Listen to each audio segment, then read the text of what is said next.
बिस्मिल्लाहिर्रहमानिर्रहीम। नाजरीन, मैं हूँ आसिम जिलानी। नाजरीन, पाकिस्तान की काविशों से अफ़गानिस्तान में तालिबान और अमरीका के दरमियान तारीखी अमन मुआहदा तय पा गया है। इस मुआहदे से 20 साल से जो अफ़गानिस्तान में जंग जारी है, जिसमें अब तक लाखों लोग लुकमाए अजल बन चुके हैं, इसके रुकने का इम्कान था। ताहम अफ़गानिस्तान की हुकूमत ही इस मुआहदे में आड़े आ गई है और अफ़गान सदर ने पहला खुदकुश हमला करते हुए ऐसा बयान दे दे डाला जिसकी वजह से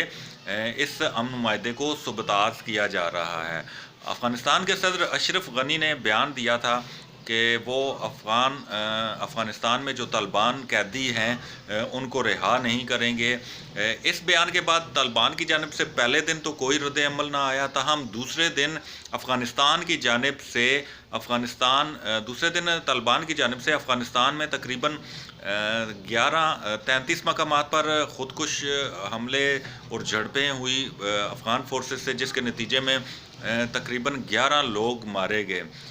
इस हवाले से अफ़गानिस्तान ने वाज़ह तौर पर कहा है कि हम ऐसे लोगों से मुज़ाकरात नहीं करेंगे जिनको कोई अथॉरिटी नहीं है और जिनके पास कोई इख्तियार नहीं है। उनका कहना था कि हमारा मुआहदा अमेरिका के साथ हुआ है और हम अमेरिका के साथ ही बात करेंगे। दूसरी जानब अफ़गानिस्तान में जो कशीदा हालात पैदा हो रहे हैं, इसको कंट्रोल करने के लिए अमरीकी सदर ट्रंप ने जो मुल्ला अब्दुल गनी ब्रदर हैं उनके साथ टेलीफोनिक रब्ता किया और तकरीबन 35 मिनट तक जारी रहने वाली इस टेलीफोनिक रब्ते में सदर ट्रंप ने यही वाज़ह किया है कि वो अफ़गानिस्तान में हमले ना करें और इस मुआहदे को तोड़ चढ़ाने में अहम किरदार अदा करें। लेकिन नाज़रीन, अब ये देखना है कि दोनों जानिब से और जो मुतलका फ़रीक़ैन हैं उन्हें फ़राग़दिली का मुज़ाहरा करना चाहिए ताकि ये मुआहदा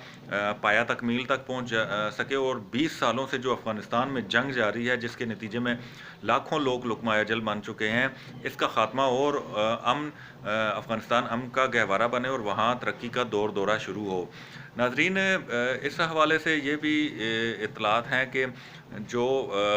हिंदुस्तान है उसको ये मुआहदा हज़म नहीं हो रहा कि क्यों पाकिस्तान की काविशों से ये अमन मुआहदा तय पाया गया है और इन्हें क्यों दूध में मक्खी की तरह बाहर निकाल फेंका गया है। इस हवाले से नाज़रीन, ये भी कहना है कि अफ़गान सदर अशरफ गनी के भारत सरकार के साथ करीबी गहरे मरासिम हैं और उन्हीं के वहाँ पर ऐसे बयानात जारी किए गए ताकि इस अमन मुआहदे को सबूताज़ किया जा सके। इस हवाले से अगर ये भी आपको बताएं तो अफ़गान सदर पाकिस्तान मुखालिफ भी बयानात देते रहे हैं और इससे पहले जो सदर करज़ई थे वो भी पाकिस्तान मुखालिफ कई बयानात देते रहे, लेकिन पाकिस्तान ने फ़राग़दिली का मुज़ाहरा किया और इस अमन मुआहदे को पाया तकमील तक पहुँचाने के लिए बहुत सी कुर्बानियाँ दी। अफ़गानिस्तान में जो जारी जंग थी इसी के असरात पाकिस्तान पर भी पड़े और दहशतगर्दी पाकिस्तान में परवान चढ़ी, लेकिन पाकिस्तान की बहादुर अफवाज ने इस पर कंट्रोल किया और तकरीबन 60,000 से ज़ायद पाकिस्तान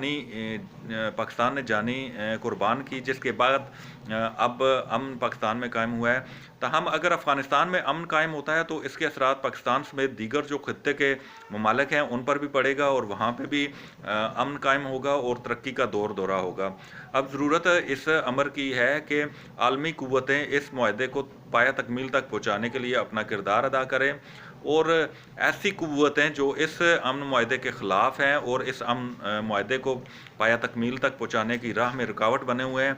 इनका मुहासबा किया जाए और इन्हें रोका जाए ताकि दोनों फ़रीक़ों के दरमियान अमन मुआहदा हो और वहाँ अफ़गानिस्तान में तरक्की का दौर दौरा शुरू हो। नाज़रीन, इस हवाले से हमने साबिक़ सफ़ारतकारों, पार्लियामेंटेरियंस और मजहबी रहनुमाओं से बात की कि आया इस जो बयान है इसके क्या असरात पड़ेंगे इस मुआहदे पर। तो इस हवाले से जो साबिक़ सफ़ारतकार हैं वहीदुल हसन, उनसे जब बात की तो उन्होंने कहा ये तो पहला ही इस पर हमला कर दिया गया है अशरफ गनी की जानिब से इस मुआहदे पर, तो इस के पाया तकमील तक पहुँचने के असरात बहुत कम हो गए हैं। माजी में भी ऐसे मुआहदे हुए लेकिन वो भी तकरीबन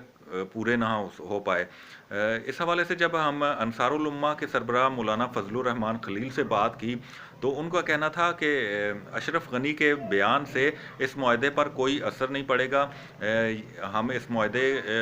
معاہدے کا خیر مقدم کرتے ہیں اور ہماری خواہش ہے کہ یہ معاہدہ پایہ تکمیل تک پہنچے۔ ناظرین، سابق صدر جنرل ضیاء الحق کے صاحبزادے سابق وفاقی وزیر اعجاز الحق سے جب ہم نے بات کی تو انہوں نے بھی اشرف غنی کے بیان کی مذمت کی اور کہا کہ ہر صورت اس معاہدے کو پایہ تکمیل تک پہنچنا چاہیے۔ اگر شروع ہی میں اس معاہدے میں پیچیدگیاں پیدا کر دی گئی تو ہم نے تو 1000 میل کا سفر طے کرنا ہے، اور شروع میں ہی اگر یہ مسائل پیدا ہو گئے ہیں تو آگے کیا ہوگا۔ لہٰذا اس میں ایک فیکٹر انہوں نے یہ بھی بتایا کہ اس میں بھارت بھی ملوث ہو سکتا ہے، کیونکہ بھارت کو افغانستان میں جو امن معاہدہ طے پایا ہے اس میں دودھ میں سے مکھی کی طرح نکال باہر پھینکا ہے، تو وہ نہیں چاہے گا کہ پاکستان کی اجاراداری قائم ہو اور پاکستان میں ایک مثبت امیج ابھرے، کہ پاکستان کا دنیا میں مثبت امیج ابھرے۔ لہٰذا ناظرین، اب ضرورت اس امر کی ہے کہ افغانستان حکومت اس معاہدے کی پاسداری کرے اور افغانستان میں جو طالبان قیدی ہے ان کی رہائی کے لیے کوئی مناسب اقدامات کیے جائے، اور یہ جو قیدی رہا ہوں گے یہ یک طرفہ نہیں ہوں گے، یعنی دونوں طرف سے قیدیوں کی رہائی کی جائے گی۔ تو لہٰذا اس معاہدے کو پایہ تکمیل تک پہنچانے کے لیے تمام فریقین کو فراخ دلی کا مظاہرہ کرنا چاہیے تاکہ یہ معاہدہ پایہ تکمیل تک پہنچ سکے۔